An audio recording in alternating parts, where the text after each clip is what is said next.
ओम शांति। आज हम अपने जीवन में धन कमा रहे हैं, लेकिन कई बार धन कमाते कमाते हताश भी हो जाते, थक जाते हैं कि कब तक मेहनत करें। घर में धन तो आता है लेकिन रुकता नहीं है।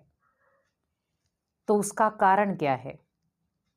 बहुत सारी चीज़ों का स्पष्टीकरण आपको मिला भी होगा, और कई बार हमें लगता भी है कि हम इतना धन कमाते हैं, जाता कहाँ है।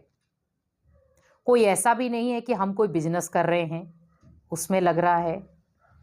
घर में भी 4 सदस्य ही हैं, लेकिन फिर भी हमारे घर में धन टिकता क्यों नहीं है? हम सोचते हैं बस। लेकिन कभी अगर आप एकांत में बैठकर ये सोचें कि वो जो धन आप कमा रहे हैं, जब उसको घर की दहलीज के अंदर लाते हैं तो किस वाइब्रेशन से लाते हैं आप?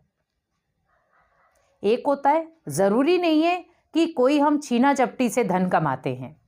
हर कोई किसी ना किसी फील्ड में मेहनत करता है तो धन कमाता है। लेकिन अगर हम किसी को किसी न किसी प्रकार की हानि पहुंचा करके धन कमा रहे हैं, या किसी के जीवन में हानि पहुंचाकर हम अपने जीवन में लाभ लाना चाहते हैं, तो पॉसिबल नहीं है। आज जब आप किसी किराने की दुकान पर जाते हैं या किसी सब्जी की दुकान पर जाते हैं, हम सब्जी की रेडी पर खड़े हुए या सब्जी की दुकान पर खड़े हुए, हमने जो भी सब्जी बेचने वाला था उसको कहा कि हमें सब्जी चाहिए। आप सब्जी का चुनाव करते हैं कि मुझे ये चीज़ चाहिए। सपोज आपको टमाटर खरीदना है। हम उस टमाटर को, भले वो 10 रुपए का या 20 रुपए किलो ही है, फिर भी हम उसमें चुनाव करते हैं कि मैं ऐसे टमाटर लूं जो 4-5 दिन चल जाएं। मैं ऐसे टमाटर नहीं लेना चाहता कि जो मैं अभी अभी लेकर जाऊं और अभी अभी खराब हो जाए। तो जैसे हम किसी टमाटर की रेडी पर गए और वहां पर हमें उस सब्जी वाले ने कहा कि आपको क्या लेना है, तो हम बड़े प्यार से कहते हैं कि हमें टमाटर खरीदना है। हम भाव पूछते हैं और उसने कह दिया कि आपको 20 रुपए किलो हम लगा देंगे। हम बहुत खुश भी होते हैं और फिर हम क्या करते हैं? टमाटर का चुनाव, कौन से टमाटर अच्छे हैं। तो सोचिए कि जब हम टमाटर का चुनाव कर रहे हैं तो उसमें हम पहले तो गला सड़ा देखेंगे, और फिर उसके बीच में हम ये भी ध्यान रखेंगे कि हम ऐसे ही टमाटर लेकर जाएं जो 4-5 दिन घर में टिक सकें, ताकि हम जब भी उस चीज को, सब्जी कुछ भी बनानी हो तो बना सके।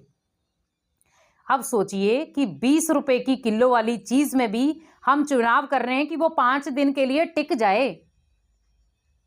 तो आप सोचिए कि हम तो कितने महीने से मेहनत कर रहे हैं, कब से मेहनत कर रहे हैं, तो धन क्यों नहीं टिक पा रहा है?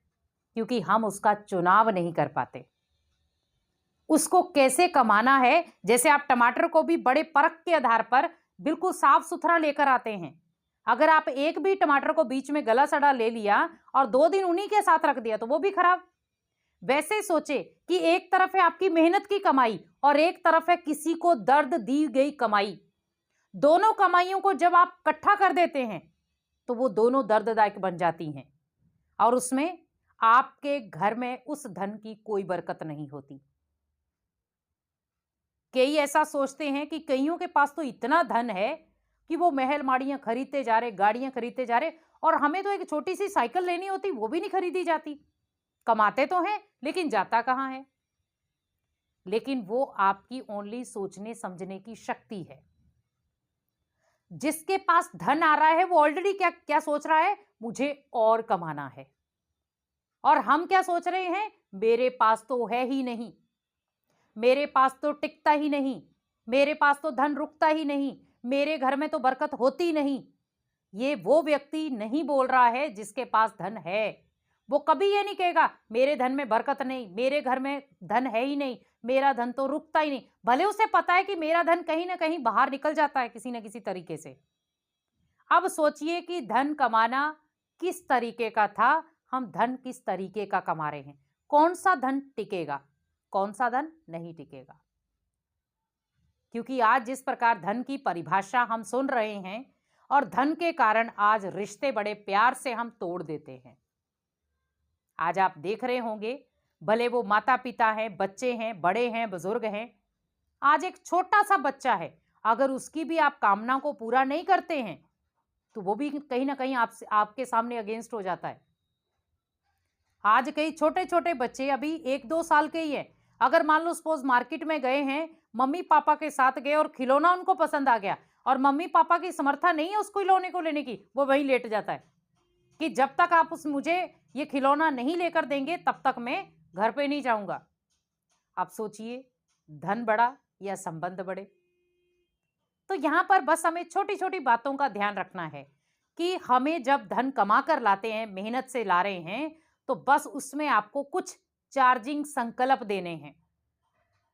तो उसमें मैं आपको आज 3 संकल्प विशेष बताऊंगी, अगर आपको अपने घर में धन को बढ़ाना है या धन में बरकत लानी है। पहला संकल्प, मेरा घर भरपूर है हर चीज से। सुबह उठते ही मेरा घर हर चीज से भरपूर है, तो हर चीज बोलेंगे मीन्स उसमें सब चीजें आ गई, आपका भाग्य आ गया, आपकी खुशी आ गई, आपकी प्यार दुआएं सब आ गई। वो तो मेरा घर हर चीज से भरपूर है। दूसरा, मैं जो भी मेहनत करके धन कमाऊंगा वो ट्रिपल वृद्धि पाएगा या उस धन में बरकत होगी। मैं जो भी धन मेहनत से कमाऊंगा उस धन में बरकत होगी। अब तीसरा और लास्ट, मैं जो भी धन कमाऊंगा वो सभी को खुशियां देने वाला होगा। 3 संकल्प। आपके घर में अगर धन ना टिके तो कहना, क्योंकि आज हम कहीं ना कहीं धन कमा तो रहे हैं लेकिन बहुत सारी चीजों में नेगेटिव सोच भी चली जाती है हमारी, और उस नेगेटिव सोच के कारण ही कई बार आया हुआ धन भी वापस लौट जाता है। और जब आप ऐसे संकल्प क्रिएट करेंगे तो ऑटोमेटिकली उस धन में वृद्धि होगी। अब दूसरा है कि आप कोशिश ये करें कि जो भी आप मेहनत से धन कमा कर लाते हैं आप किसी धार्मिक जगह पर उसको जरूर यूज करें।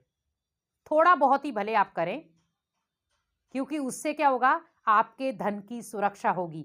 आपका धन दवाई, वकील, डॉक्टर, जज या किसी ऐसी जगह पे नहीं जाएगा जहां पर आप नहीं चाहते हैं। आज देखो, हम हॉस्पिटल में देखें भीड़ लगी पड़ी है, कोर्ट कचहरियों में देखें तो भीड़ लगी पड़ी है, हर जगह पर भीड़ है, लेकिन धार्मिक स्थलों में भीड़ बहुत कम है। लोग तब भगवान के पास आते जब अति दुखी में हो जाते हैं।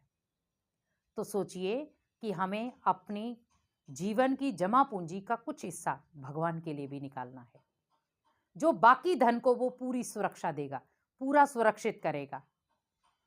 इसीलिए हमेशा कहा जाता है कि जैसे हम सपोज हम खेती बाड़ी करते हैं तो खेती बाड़ी वाले भी किसान ये ध्यान रखते हैं कि जब हम कोई नई फसल को उगाएं तो उसका हल थोड़ा सा हम दान करके आएं, तो उससे क्या होता है कि उस फसल में बरकत होती है और जिस भाव से वो बेचना चाहते उसी भाव से बिकती भी है।